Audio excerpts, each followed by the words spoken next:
오늘은 제가 이렇게 설교를 한다기보다는 지금 저희 교회 2015년도 저희 교회를 갖다가 2015년 전무후만 한 해를 만듭시다. 이 표를 갖다 정했어요. 왜 그러냐면 이 시골에 이렇게 사시는 분들, 시골 교회들이 지금 다 어렵습니다. 아마 실제 지금 목회하시는 분들도 마찬가지겠지만 도시도 마찬가지겠죠. 그런데 이 시골 교회가 왜 어렵냐면은 젊은 사람들이 별로 없어요. 그리고 전부 다 이제 나이 드신 분들이고, 그리고 시간이 지나면 자연 감소가 자꾸 돼가고 있습니다. 저희 교회도 젊은 사람들은 별로 없고 다 나갔다가 이렇게 들어오시는 분, 이런 분들이 이제 학생들이 가든가라 또 직장인들이 돌아서 같이 예배를 드리는데 그것도 참 감사해요. 참 감사해요. 그런데 어떻게 해야 복받고 형통하고 잘 될 수 있을까? 지금 저는 여기에 굉장히 고민을 하고 있어요. 왜 그러냐면 우리 사랑하는 성도들이 복을 받아야 되는데 과연 어떻게 해야 복을 받고 어떻게 해서 형통하고 정말 신앙생활하는 것이 이게 마치 날 수 있을까? 이게 고민을 하다가 그럼 한번 세상의 방법을 한번 해볼까? 그래서 공부를 다시 시작한다. 지금 70세, 80세 이상 되시는 분들이 공부를 다시 시작해가지고 판검사가 된다. 사법고시, 행정고시 패스한다. 이건 불가능해요. 그리고 또 새로운 사업을 구상한다. 이것도 불가능하겠죠. 그리고 장사를 하기 위해서 자본금을 많이 투자한다. 다도 어렵고 그런데 이게 어디 가능하겠습니까? 그래서 세상적인 방법을 가지고 생각해 봤을 때는 이거 힘든다. 연세들도 있고 하기 때문에 그러면은 우리 성경에서 한번 찾아보자. 결론적으로 성경에 이렇게 보게 되면 예수 믿는 믿음으로, 예수 믿는 신앙으로 해야 되겠다. 그래요. 그래서 예수 믿는 그 신앙, 그것만 붙잡으면 우리는 될 수 있다. 나이가 많고 적고 간에. 왜 그러냐면 신명기서 28장 1, 2절의 말씀이 이게 우리에게 아주 축복의 말씀이에요. 이게 핵입니다. 그러니까 신명기서 28장 1, 2절의 말씀을 보면 너 하나님 여호와의 말씀을 삼가 듣고 내가 오늘날 너에게 명하는 그 모든 명령을 지켜 행하면 그러면 내 하나님 여호와께서 너를 세계 모든 민족에 뛰어나게 하실 것이다. 그러니까 하나님의 말씀을 삼가 듣고 지키면 되는 거예요. 그러면 잘 될 수가 모든 민족에 뛰어나게 되신다 이 말이에요. 그러니까 이걸 못하면 안 되는 것이죠. 그러니까 다른 데서 찾을 필요가 없는 거예요. 하나님 말씀을 삼가 듣고 지켜 행하면 되는 것이고, 또 2절에 보게 되면 그럼 모든 민족에 뛰어나게 하신다고 그랬으니까 세상이 어느 민족에 뒤처지겠습니까? 어느 사람에게 뒤처지겠어요. 그리고 2절에 보면 너가 너 하나님 여호와의 말씀을 순종하면 이 모든 복이 너에게 임하며 너에게 미치리니, 순종하면 모든 복이 너에게 미친대요. 그러니까 어떻게 돼요? 들어와도 복이고 나가도 복이고 성읍에서도 복이고 들에서도 복이고, 이건 하여튼 내 토지 소유자 자녀 손들이 다 복받고 또 반죽그릇이 복받고, 그냥 악한 것들이 한 길로 왔다가 7길로 도망가고, 그냥 말씀을 듣고 순종하면 된다. 이것이 가능하겠구나. 그래서 저희 교회 표어를 갖다가 그렇게 지었습니다. 예수 믿는 믿음으로 가능하구나. 그래서 2015년부터 전무후만 한 해를 만들기 위해서 그래서 이제 3가지 것을 제가 주문을 했어요. 이것은 이제 저희 교회에서 제가 하고 있는 거기 때문에 우리 또 목사님들, 사모님들, 하여튼 지금 교회 섬기시는 교회에서는 저보다 더 나은 방법으로 이렇게 하고 계신 줄 믿습니다. 그러나 서로 이렇게 피차 나누는 이런 은혜의 시간이기 때문에 또 조그마한 은혜라도 됐으면 좋겠습니다. 저는 그래서 이 시간을 굉장히 귀하게 여겨요. 이런 기회가 없거든요. 어떻게 목사님들 앞에서 제가 설교를 하고 이럴 수가 있습니까? 이런 기회가 어디 있습니까? 이런 절대적인 이 기회를 저는 최대한대로 이용하려고 하는 거예요. 이 기회를. 그래서 2015년부터 전무후만 한 해를 만들기 위해서 3가지 것을 제가 주문했는데, 그것이 뭐냐면 첫째는 모든 예배 회복하십시다. 모든 예배 회복하는 거, 이것은 우리가 복받게 돼 있어요. 왜? 성경을 보면 그렇게 돼 있기 때문에. 그리고 2번째로는 교회에서 정한 모든 예물을 정성껏 준비해서 드립시다. 이건 많고 적고가 문제가 아니에요. 정성만 들어가면 되는 거예요. 정성껏 준비하면 되는 거예요. 그래서 우리 모든 예배 회복하는데 좀 저는 막 그냥 1시간 전부터 왔으면 좋겠어요. 제가 여기 왔을 때는 예배 시간도 지켜지지 않았어요. 그런데 지금은 이제 예배 시간이 칼처럼 잘 지켜지니까 너무나 감사하죠. 시골에서 일하시는 분들이 그게 쉽겠습니까? 그런데 칼처럼 잘 지켜져요. 너무나 감사하죠. 그래서 모든 예배, 그 다음 모든 예물, 그리고 세 번째로는 교회 모든 일에 내가 먼저 충성하는 성도가 되십시다. 이것을 가지고 지금 하고 있어요. 그런데 물론 어렵고 힘들겠죠. 왜 그러냐면 농촌에서 일하시는 분들이 아침 눈 뜨면 저녁까지 일하시는데 그 시간 내가 그렇게 힘들죠. 그런데 구약 성경을 이렇게 보게 되면 구약 성경은 5가지로 요약이 되더라고요. 이 구약 성경이 5가지로 요약이 되는데 뭐냐면 첫째는 여호와 하나님을 이해하는 거예요. 그러니까 하나님을 이해하지 않고는 신앙생활이 되지가 않습니다. 하여튼 하나님의 구속사를 이끌어가는 모든 인물들을 보면 첫째는 여호와 하나님을 이해해야 돼요. 우리 성도도 우리 종도 우리 모든 하여튼 하나님의 권속들은 첫째가 여호와 하나님을 이해해야 돼요. 예수님을 이해하는 것이 신앙생활이죠. 이게 바른 것이죠. 세상 것 이해하는 것이 신앙생활이 아니에요. 사람의 뜻을 따라가는 것이 신앙생활이 아니다 이 말이에요. 그래서 첫째는 여호와 하나님을 위하여. 이게 성경에 다 나오는 얘기이기 때문에. 그 다음에 두 번째로는 단을 쌓는 거예요. 왜 그러냐면 이 단을 쌓아요. 하나님께 나가야 되기 때문에 하나님께 그냥 나가는 것이 아니라 거기에 단이 꼭 필요하다 이 말이에요. 단을 쌓고 그 다음에 세 번째로는 제물을 가지고 네 번째로는 제사를 드리고 여호와 이름을 불렀더라. 이렇게 한 사람들, 그러니까 성경 이 틀에 구약은 이 틀인데 이 틀에서 제대로 하나님 말씀대로 순종하고 이렇게 한 사람들은 다 복받고 형통했어요. 그런데 이 틀을 벗어난 사람들은 저주받고 거기에 따라 재앙이 떨어지는 것이죠. 그러니까 우리 에덴 동산에서 쫓겨나고 가인과 아벨을 통하면 그냥 그 증거가 나타나죠. 하나님 말씀대로 여호와를 위하여 단을 쌓고 제물을 가지고 제사를 드리고 여호와 이름을 불렀던 아벨은 하나님께서 그 제사 받으셨지만 그러나 하나님 뜻대로 하지 않은 가인은 그 제사를 받지 않았어요. 그래서 유리 방황하는 데가 된 거예요.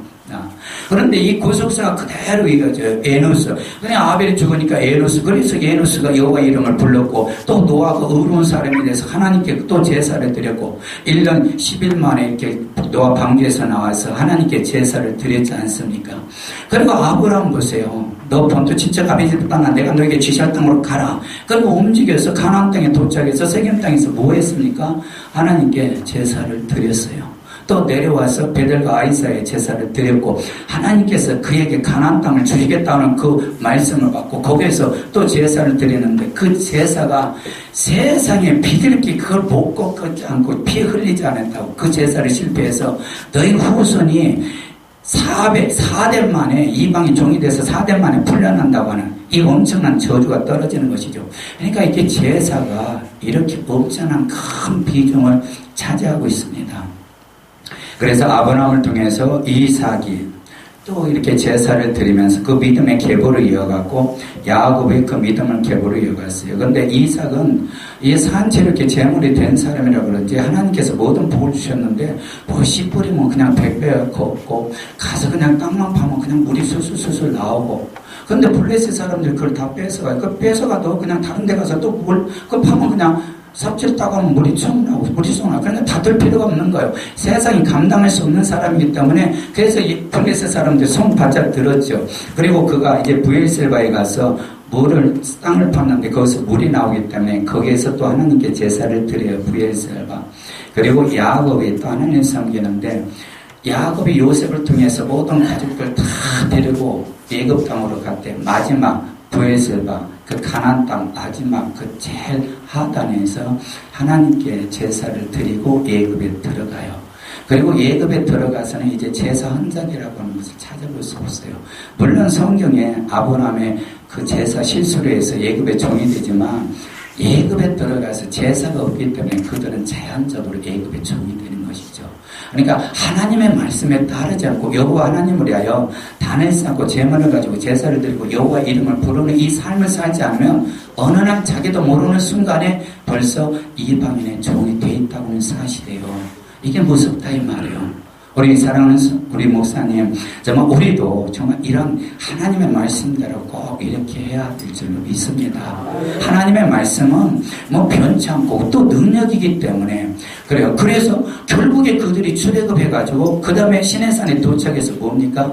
하나님께서 말씀도 주시지만 그에게 단을 주시는 거예요. 단.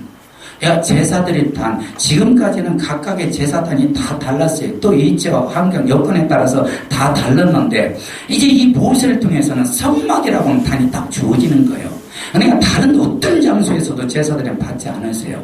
오직 성막에서 드리면 제사를 받는 것이에요. 이게 하나님의 백성이에요. 이게 하나님의 권속들이고, 그리고 그들을 통해서 가나안 땅을 허락하시고, 이제 가나안 땅에 들어가서 어떤 역사가 일어납니까? 그 땅에 들어가니까 이제 솔로몬을 통해서 제사, 단을 짓기 위해서 솔로몬 성전이 들어서잖아요. 그런데 솔로몬이 하나님께 잘못해가지고 그를 통해서 남북 두 왕국이 나눠지는데, 북이스라엘 여로보암을 통해서는 어떤 역사가 일어나냐면 단과 베델의 금송아지를 만들어 놓고 섬기기 때문에 이 19명 왕들이 다 망해버려요. 반역의 반역을 대역지가 일어나서 평화적으로 왕권이 인수된 적이 없다 이 말이에요. 그러니까 북이스라엘은 아예 생각할 것도 없어요. 그건 이방인들과 똑같은 생활을 했기 때문에. 그런데 남유다 왕국은 20명의 왕들이 그 나라를 치리했는데 거기서 6명 정도 이렇게 성공을 했어요. 그런데 이 6명 정도 성공한 것을 이렇게 보면은 다 다윗의 길로 간 사람들은 성공했어요. 그러니까 이 신앙생활에서 저는 이 다윗을 참 새롭게 보는데 정말 이 다윗을 보면 참 많은 은혜가 돼요. 왜 다윗을 보면 은혜가 되느냐? 오죽했으면 남유다 왕국, 그 구속사의 계보를 이끌어가는 그 남유다 왕국에서 왕들이 다윗의 길로 가는 사람은 성공하고 다윗의 길로 가지 않는 사람은 실패할까? 다윗이 어떤 삶을 살았는데 다윗은 하나님께 항상 기도하고 올라갈까요? 올라가라. 그럼 올라가고 내려갈까요? 내려가라. 그럼 내려가고. 그리고 이제 이번엔 은퇴해서 숨었다가 나무 밑에서 내려와서 그대로 공격해라. 그러면 그러니까 하나님의 말씀대로 그대로 행했던 사람이에요. 다윗은. 그러니까 어려서 목동을 칠 때부터 그랬고 그 목동을 칠 때 그의 삶이 그런 삶을 살았는데 이제는 어떻게 소년 때 세상에 블레셋이 쳐들어가서 골리앗이라고 하는 장수가 나왔는데 이 골리앗 장수를 갖다가 그냥 물맷돌로 쳐버려요. 물맷돌. 이건 누가 칩니까? 이거 하나님께서 역사하셔서 그러죠. 그리고 사울왕에게 그가 쫓길 때 항상 하나님을 의지하죠. 하나님을 의지하는데 하나님께서 기름 부어 세우신 자의 일절 손 하나 털어가는 안 되는 그런 사람이에요. 그런데 왕에 대해서 19년 동안은 참 하나님의 말씀대로 잘했어요. 하나님의 말씀대로 정말 잘했죠. 그래서 서쪽에는 블레셋 지배하고 동쪽에는 모압과 암몬 지배하고 남쪽에는 에돔 지배하고 북쪽에는 아람 하여튼 다 지배. 그래서 조공 다 받고 그렇게 살던 삶에 왕이 된 지 19년 만에 그가 밧사바를 범하고 우리아를 죽인 후로부터 그는 하나님과 교통이 딱 떨어져요. 그래서 나단 선지자가 와서 책망할 때 하나님께 도전 빠져들고 회개하죠. 그러니까 이 회개한다고 하는 것이 참 중요해요. 그러나 회개했다고 해서 그에게 재앙과 저주가 떨어지는 것이 아니라 그 이후부터 21년 동안 40년 치료하고 죽을 때까지 그의 나날들은 재앙과 저주가 연속되는 거예요. 그러니까 재앙과 저주가 연속되는데 가장 가까이서 누가 반역합니까? 아들이 반역하죠. 또 누가 반역합니까? 세상의 장군들이 반역하죠. 또 누가 신하가, 또 누가 백성들이 이제 12지파는 다 아들 압살롬 편을 쫓아서 다윗을 대적하죠. 가다 보면 시므이가 그냥 저주를 뱉고 세바가 반란을 일으키고 죽을 때까지 그렇게 돼요. 그런데도 하나님을 놓치지 않고 하나님을 붙들어서 그는 참 아름답게 쓰임받는데 그래서 이스라엘 그 왕 중에서 제대로 쓰임받은 사람들 13대 히스기야 왕과 16대 요시야 왕을 보면 먼저 여호와의 전을 희복을 했어요. 그러니까 지난날 이렇게 우상을 섬기던 그 모든 거 산당 모든 거 다 해파시키고 그 다음에 여호와의 전을 희복시키는 이런 역사가 일어나요. 그런데 이 여호와의 성전을 이스라엘 백성들이 결국에는 왜 망하느냐? 성전이 해파되면 망하게 돼요. 성전이 해파되면. 그리고 하나님께 드리는 11조와 헌물을 제대로 못 드리면 멸망하게 된다. 그래서 결국엔 그들이 멸망해요. 아무리 하나님의 백성이라고 해서 하나님께서 택하신 자라고 하더라도 결국엔 하나님의 뜻대로 하지 않기 때문에 그들은 멸망하고 그리고 이방의 종이 되는데 아니 예굽의 종에서 풀려났으면 이제 다른 이방의 종이 되지 말아야 될 거 아닙니까? 근데 예굽의 종에서 풀려났는데 왜 아수르의 종이 되고 왜 바벨론의 종이 되고 왜 메데바스의 종이 되고 페르시아의 종이 되고 왜 할레의 종이 되고 왜 노마의 종이 되고 총으로 전락해요. 예수께서 오시는 그 시간까지. 그래서 우리가 정말 이 구약을 통해서 제가 알 수 있는 것은 하나님을 제대로 섬겨야 되겠다. 첫째가 여호와 하나님을 하고 그 다음에 단을 쌓고 그 다음에 제물을 가지고 제사를 드리고 여호와 이름을 불렀더라. 이 5가지가 저는 저에게 참 많은 도움을 줘요. 그리고 이것을 이렇게 제가 또 알 수 있게 해준 것도 너무나 감사하고 그런데 이제 예수께서 오셔서 말씀하신 것이 있습니다. 예수께서 오셔서 요한복음 2장 19절에도 너희가 이 성전을 하려 내가 4월 동안에 일으키리라. 그래서 예수께서 성전을 세워주시는 거예요. 그러니까 이게 단이라 이 말이죠. 하나님께 나아갈 수 있는 단. 하나님의 낯을 듣고 하나님의 음성을 들을 수 있는 그런 단. 우리 죄를 사함받을 수 있는 단. 그러니까 이게 참 귀한 것이죠. 그런데 이건 사람의 손으로 할 수가 없는 거예요. 하나님께서 직접 오셔서 해주셔야 되죠. 그래서 하나님께서 바로 예수 그리스도 통해서 그 성전을 일으키고 그 다음에 몸된 교회를 세우시는 것이고 피값으로 교회를 세우신 거예요. 그리고 마태복음 16장 18절에도 반석에 내 교회를 세우리니 음부의 권세가 이기지 못하리라. 이렇게 말씀하고 있습니다. 그래서 구약에 말씀하셨던 거나 신약에 말씀하셨던 거나 똑같은 차원에서 첫째는 이 5가지 이것을 제가 정리를 했는데 첫째는 예수님을 위하여 첫째는 예수님을 위하여 왜? 우리 죄를 위해서 말씀 육신에 이 땅에 오시고 그 모든 수단 고난 고통을 다 당하셨기 때문에 그리고 우리에게 단을 주신 것이 있다. 그 빚값으로 사신 교회가 있다. 2번째로는 빚값으로 사신 교회가 있고 그리고 3번째로는 예물을 가지고 교회에 와서 예물을 가지고 4번째로 예배를 드리고 그리고 5번째는 예수님의 성호를 불러야 된다. 예수님의 이름으로 기도하고 예수님의 이름을 찬양하고 예수님의 모든 말씀대로 우리가 행적을 행함으로 인해서 이것이 이루어지지 않느냐. 그러니까 결국에 우리가 신앙생활 성공할 수 있는 것은 모든 예배 회복하는 것이고 모든 예배를 정석껏 준비해서 드리는 것이고 그리고 몸된 교회에서 내가 먼저 충성하는 것이다. 그러니까 앞으로 가면 갈수록 어떻게 되냐. 믿음이 없어지는 시대가 올 것이고 그리고 모이기를 피하는 많은 일들이 일어날 텐데 그래서 우리 시골교회 순복음 민원교회지만 우리 사람은 성도들에게 제가 자꾸 그걸 강조하고 있어요. 우리 2015년 정말 우리 이 3가지 것만 꼭 합시다. 억지로라도 하십시오. 억지로라도. 첫째는 모든 예배 회복하고 2번째로는 하여튼 교회에서 정말 모든 힘을 정성껏 준비해서 드리고 그리고 3번째는 하여튼 교회에 무슨 일이 있더라도 내가 먼저 충성하고 내가 먼저 헌신하고 내가 먼저 봉사하는 이런 성도가 되십시다. 그런데 오늘만은 제가 특별히 제가 일들이 있고 지금 가장 바쁠 때거든요. 그래서 일 있는 분들은 그냥 집에 가서 일하십시오. 그냥 봉사하실 수 있는 시간이 있으신 분들만 오십시오. 그래서 오늘 이렇게 3번 다 와주신 것만 해도 너무나 감사해요. 너무나 감사해요. 그래서 지금 이렇게 전했는데 2015년 하나뿐만 아니라 저는 이것을 2016년 그래서 우리 성도들이 아니 좀 이대로 해서 하나님 말씀대로 아니 어떻게 하나님 말씀을 삼가 듣고 지키네 했더니 아니 이 세상에 모든 민족에 뛰어난 역사가 일어나고 아니 하나님 말씀 듣고 순종했더니 모든 복이 일어나는데 그냥 이 4가지 것만 해도 너무나 감사해요. 그러니까 우리에게 말씀 주시고 우리가 하나님께서 교회 주신 것 얼마나 감사한지 몰라요. 들어와도 복받게 하시려고 주신 것이고 나가도 복받게 하시려고 주신 것이고 아니 성읍에서도 복받게 하시려고 주신 것이고 들에서도 복받게 하시려고 주신 것이니까 이 말씀과 이 교회가 얼마나 귀한지 몰라요. 정말 교회가 이 모든 성경이 우리한테 있다고 하는 거 이거 감사하고 정말 뛸 듯이 그냥 하나님 만세 아마 아침에 눈 뜨고 계속 저녁에 잘 때까지 불러도 양이 안 찰 거예요. 양이 안 찰 거예요. 우리 정말 목사님 사모님 우리가 정말 주의를 하는데 이 주의를 하는데 정말 우리 서로 이렇게 피찬 날씨고 서로 돕고 헌신해서 주님의 귀한 뜻 다 이루어드리는 우리 사랑하는 목사님 사모님 되시기를 예수의 이름으로 축원합니다. 예수의 이름으로 축원합니다. 기도드리겠습니다.